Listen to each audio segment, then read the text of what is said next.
Hello and welcome to a Thursday edition of the Managing Madrid podcast. This is your host, Kylian Mbappe. We are recording this almost at 1 p.m. Eastern, and this is the first mailbag we've done since last week, where Lucas and I took the Mbappe mailbag.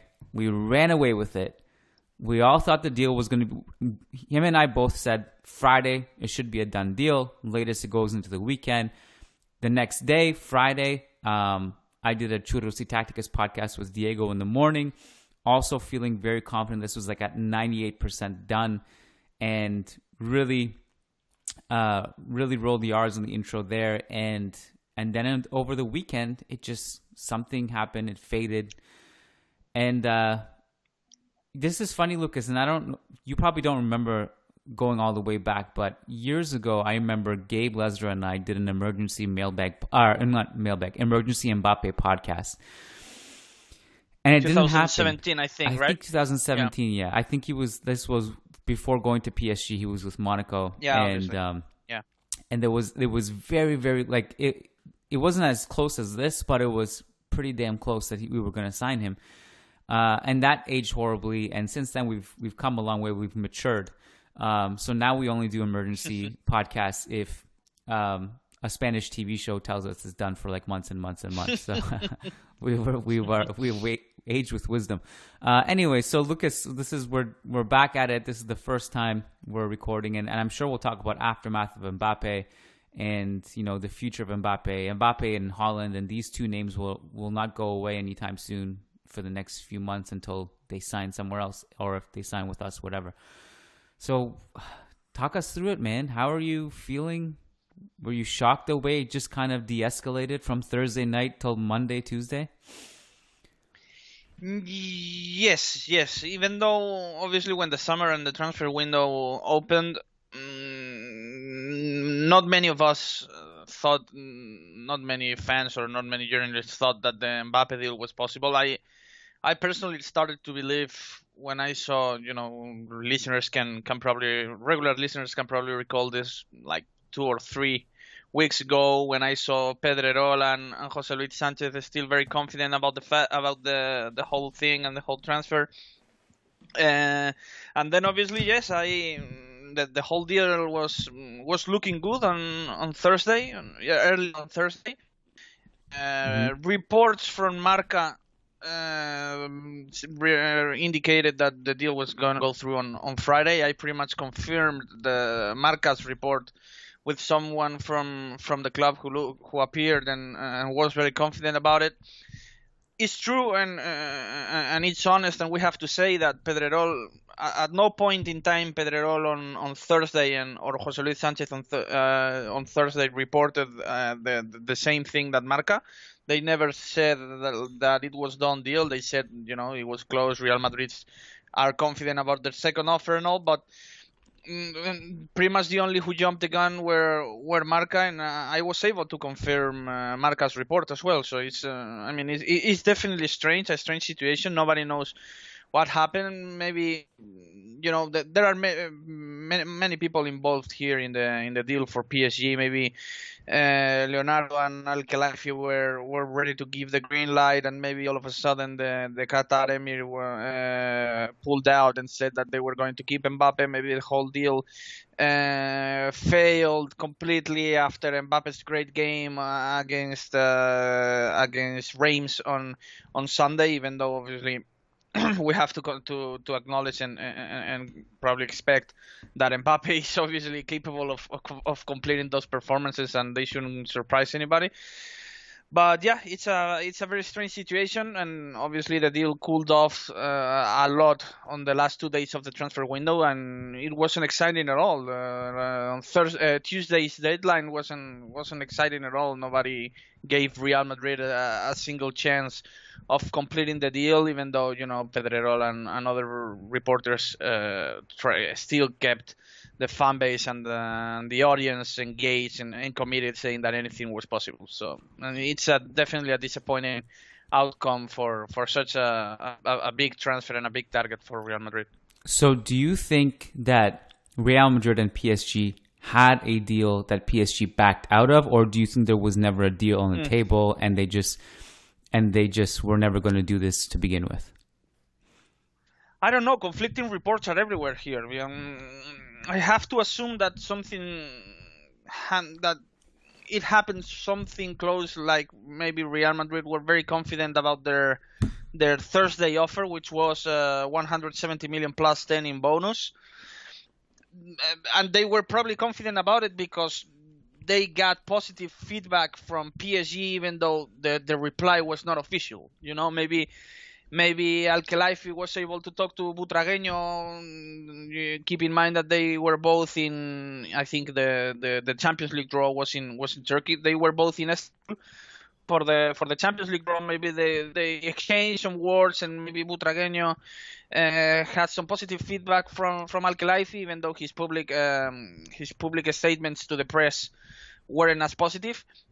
And then maybe the whole deal fell through. I think pride was a very important factor in this deal, or in this non-deal, if you will. I think that the whole situation and how confident Pedrerol, José Luis Sánchez, and the whole Spanish press were about the thing and about the deal was a very important factor in how personal PSG took matters on, and how they felt like Real Madrid weren't going to get away with it and complete the transfer just because the press is so confident. I think pride played a very important factor, and maybe a few reports from the Spanish press ultimately made PSG to kind of regret a little bit maybe their first thoughts about Real Madrid's second offer. That's a really interesting point. And like I've seen people say that too, like PSG were not amused. Actually, they took it personally. They thought it was ridiculous that El Chiringuito was speaking the way they were. Yeah, all that stuff, and it was a mockery for them. And normally, I think it's crazy to think that a deal would break down, and I don't think this was the number one factor. So don't. I'm not saying that. I'm not saying if El Chiringuito doesn't exist, that Mbappe would be a Real Madrid player right now. But normally, I think it's ridiculous and silly to say that a TV show would deter you from selling a player to another team. But PSG fully knowing that El Chiringuito and Real Madrid have ties in the sense that Real Madrid will tell them things to dictate the show. And obviously they won't necessarily have creative content over the show in the way that they dramatize it, but they will push things to them. And PSG knowing that, maybe they were just, I don't know if offended was the right word. I don't know what the right word is, but maybe they were just taken aback by that and they didn't like it. I will say, like, you mentioned like Butragueño and El Khelaifi being in the same, section during the draw and stuff. There is part of me that thinks like if you just have like no Chiringuito and you only have Butragueño there, like the deal is maybe easier to be finalized, because those of us lucky enough to have meeting Butragueño, I don't know if there's a nicer human being on the planet, a person that would calm you down. Serious, He is the perfect spokesperson for the club because of his diplomacy, and he's partly boring because of that, but he is genuinely an amazing human being. And like if let's say they should just send him, and then like, and not that they sent him, they were just there together, but like maybe that's part of the reason why maybe at some point it felt good, and then at other points it didn't, and then the hysteria that was pumping into it. But I said this on Twitter in a very much longer format thread, but like I think this is a lesson for a lot of us, maybe like not to add to the hysteria of, and I put myself included in this, and like maybe the right wording from Chiringuito was that they could have said Real Madrid will make an offer for Mbappe because that's what they were confident about. I'm just confused at how sure they were that PSG would say yes, when we all know how PSG are at this point. Like it's crazy. So I know I asked you also a couple weeks ago, how would your perception change of Pedrerol if he got this one wrong? And you brought up the fact that he's been wrong about Messi and Ramos before, and maybe this. Do you think now next summer, if they go crazy with a certain player, what is the reaction from the audience? Like, you know what I mean? Like, Yeah. Yeah, look, Kian, I think it's kind of unfair for me to say this because I was wrong about the whole situation as well. So it's not like this was a predictable and an easy right. situation to report or anything. So it's kind of unfair for me to say it. That's for sure because I admit it, I own it. I made a mistake with Mbappe. And Pedrerol has made a mistake with Mbappe, and it's not easy for me to say this, but it's been 3 big misses for Pedrerol already in a span of 4, 5, 6 months. It's and when I say misses, I mean huge misses with Ramos, Messi, and also now Mbappe. So again, I'm in no position to judge and to question. No, you are. You are in a position because you didn't. You were always calculated in what you reported. You never said Mbappe will for sure be a Real Madrid player. You always you never said it was a guarantee. But when you come out and guarantee it, that means you've seen ink to paper, 2 clubs sign something together. So I feel like it's a bit irresponsible of them. And again, I don't think they care because they get the ratings, but it's irresponsible of if they say it's outright done when it's clearly not, when PSG have clearly not signed anything like that. That part is the part that we have to just understand that, you know, we got to be able to interpret that stuff a little bit better as a fan base too, I think.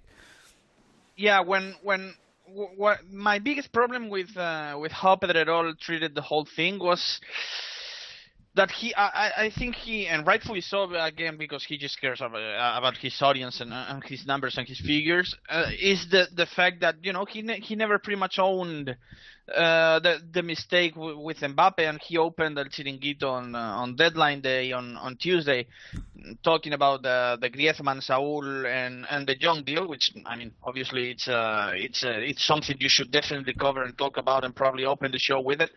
But he pretty much didn't talk about Mbappe for an hour and a half or so, and I think he should have delivered not an apology, maybe, because he's not at fault for anything, or he's, I mean, his audience shouldn't be needed to forgive him, but at least an explanation, you know, of what happened, and you know, own the fact that you've made a mistake, even if you are not going to apologize. I mean, apologize is a serious word, but just own the fact that you made a mistake and say it to your audience instead of, you know, trying to escape and forget what has happened for the last week or so, when you've pretty much said that it was a done deal and tic-tac and all that. And I mean, the fan base has the right to feel very, very frustrated about Pedrerol, and I felt that way about it also, because I trusted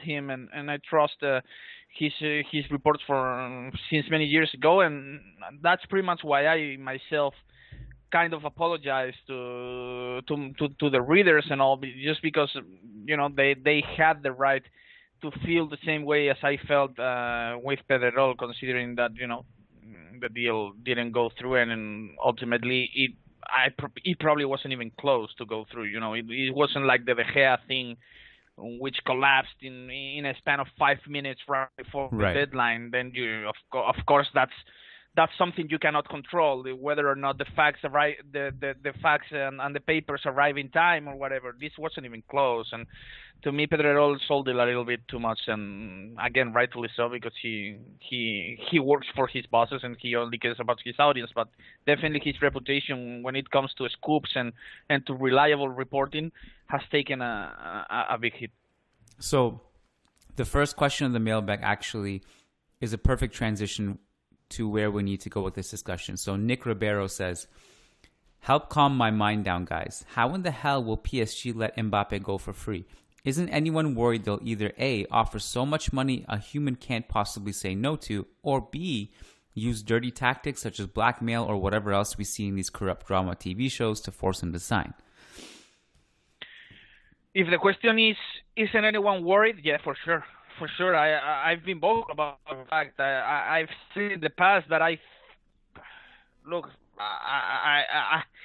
hate the strong statements, because you can be wrong and then everyone can tell you that you were so wrong. But just to deliver a short statement, I've been vocal about it, and I thought that it was now or never, probably, because as Nick mentions, I cannot see a player of Mbappe's caliber and at this point in his career leaving PSG, leaving his country as a free agent. I mean, a short contract extension makes more sense to me.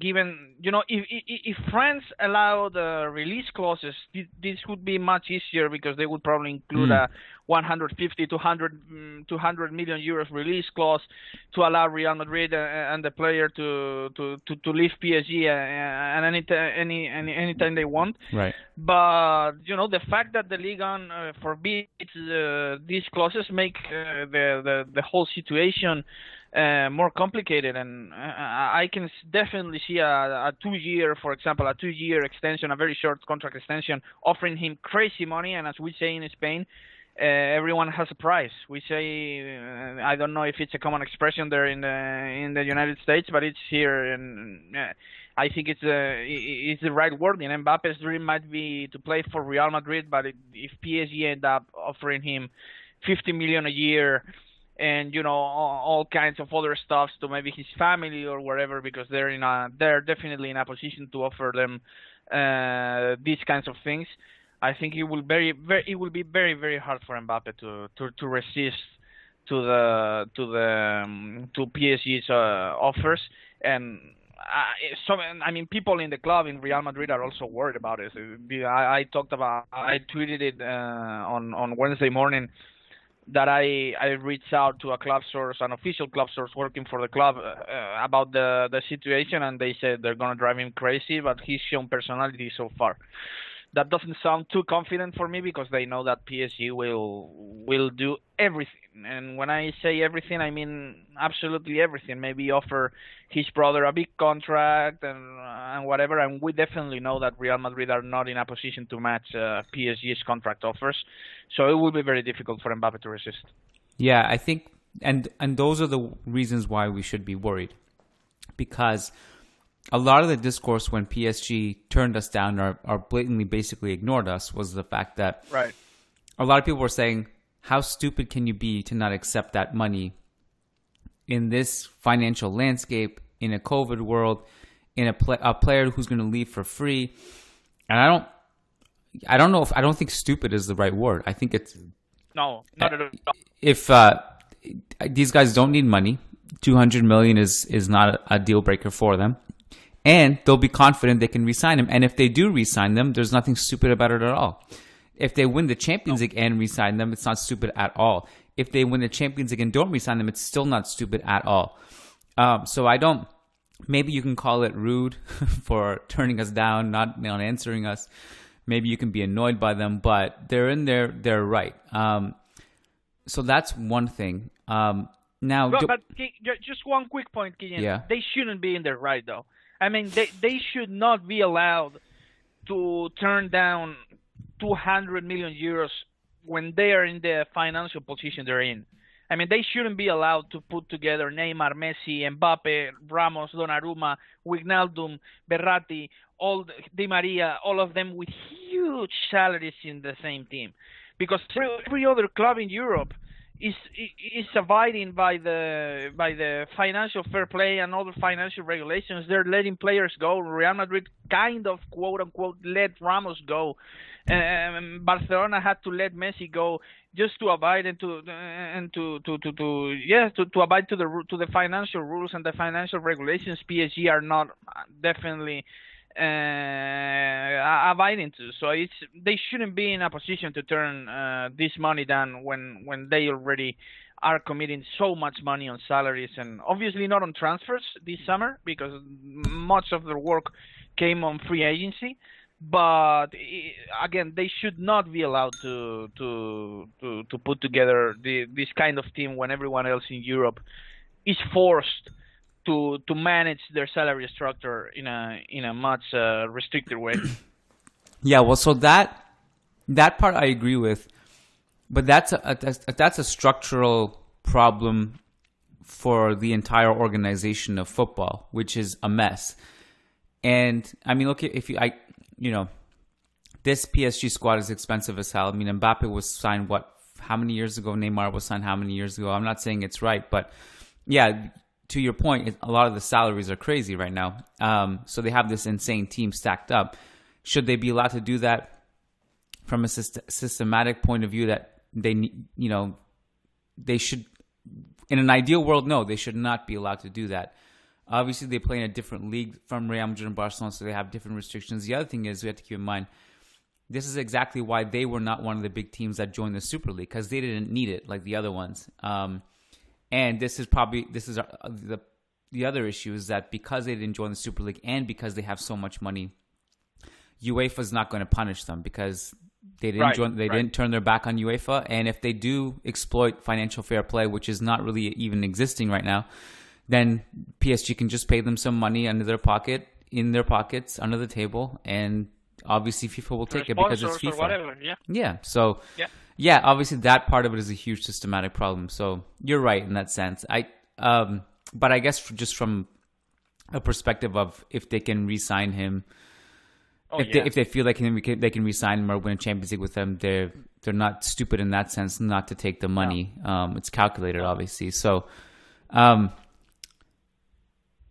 Don't you think? And so this is actually interesting because when somebody that works for Real Madrid texts you and says it's going to be difficult, we're worried, but he has shown personality, that actually adds up to the reports, because the reports were that he's done everything he can to join Real Madrid. He's even reportedly turned down a crazy salary. So do you think that? Are you basically the reason you're worried? Do you think that he won't be able to resist? Like over the next couple months, they'll just keep shoving this figure in his face, and then eventually he'll cave. Is that what you think? Yeah. And not only I'm not only talking about figures. I mean, they can literally offer him anything, and him and his family. This is something that Real Madrid simply can't do, and I'm talking about. PSG will be able to offer him a signing fee as well to extend his contract, and twice as much money as Real Madrid can offer him in salary. So again, Mbappe, we know it seems clear to us, even though he hasn't been vocal about it and he hasn't said it, which is an entirely different question and something maybe he should have done this summer. But anyway. We pretty much know that he wants to play for Real Madrid at some point in his career. That I think we can all agree on, and I think that's pretty much should be considered a fact. But again, everyone has a price here, and I have to assume that also for the French league and also for France to lose their icon and quite probably one of their most famous, if not the most famous athlete in the entire world, to lose him. To another country and to play for Real Madrid when he's the biggest icon, right ahead of the Qatar World Cup, which is also a big factor. I think ultimately everyone has a price, and I will be extremely surprised if he resists PSG's huge offers to extend his deal, and obviously it will be a big sign of Madridismo from him, and definitely he will suddenly become one of the biggest titles in recent time, just because pretty much everyone in the entire world knows that he will be sacrificing a lot of money and maybe privileges if he actually keeps turning down PSG's offer to come and sign for Real Madrid next summer. If he does sign an extension, even if it's a shorter one with PSG, then I don't think he's going to be a Real Madrid player until that regime is backing PSG. For that to happen at some point in his career, and if he signs an extension now with them, it would have to be literally when that ownership group just backs out. I just can't see it happening before that. And by the way, if he signs an extension, I think it's time for Real Madrid to move on and focus on other players. I mean, he quote unquote would have turned us down twice. Once in 2017 when he chose to join PSG, when Real Madrid also reached an agreement with Monaco, and then another time when he signs the extension. So I think Real Madrid at some point have to, quote unquote, be prideful and proud about it, and say, okay, you turned us down twice. It's let's move on and focus on some other big star, for example, Haaland or whatever. But if he signs this extension, I think it'll be time to move on and forget about Mbappe. Alexis Cenicero says, is it possible for Madrid to bag both Pogba and Mbappe for free next summer? Would we be able to use those funds we saved to buy players such as Haaland?